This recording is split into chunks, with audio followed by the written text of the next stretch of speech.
Let's see the question. A variable circle touches the x-axis and also touches the circle with center at 0, 3 and radius is 2. The locus of center of variable circle. तो दो चीजों पे बात हो रही है. एक तो हमें locus criteria obtain करना है. locus के लिए various conditions होती है. इसमें locus निकालने के लिए जो केस दिया हुआ है वो दिया हुआ है two touching circles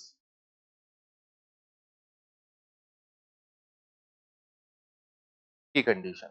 अब वेरिएबल सर्कल है, एक्स एक्सिस को टच कर रहा है, दूसरे सर्कल जिसका सेंटर और रेडियस हमें नोन है उसको भी टच कर रहा है. तो कैसा केस है? अगर डायग्राम पे देखें तो मान लीजिए इस सर्कल के सेंटर का लोकस निकालना है.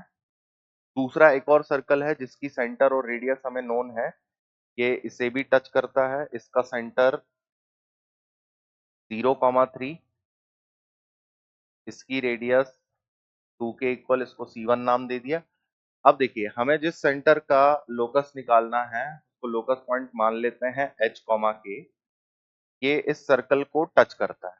इसके लिए एक और कंडीशन बताई गई है कि ये एक्स एक्सिस को भी टच करता है. अगर एक्स एक्सिस को भी टच करता है तो जिस पॉइंट पे टच कर रहा होगा उसका कोऑर्डिनेट h, 0, क्योंकि सेंटर हम h, k लेके चल रहे हैं, और रेडियस जो है वो y एक्सिस के पैरेलल चल रही होगी. तो रेडियस का टर्म मेरे पास k के इक्वल है. अगर इधर k है तो जो वेरिएबल सर्कल है उसकी रेडियस हमारे पास k के इक्वल होगी.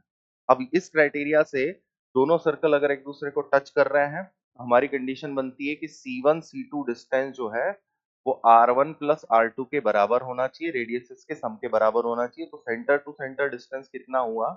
h square plus k square का रूट. R1 रेडियस है हमारे पास में 2 और सेकंड वाले सर्कल की रेडियस हमने k के इक्वल सपोज कर ली. इसकी स्क्वायरिंग करके लोकस कंडीशन ऑब्टेन करते हैं. बन रहा है h square plus k square is equals to k square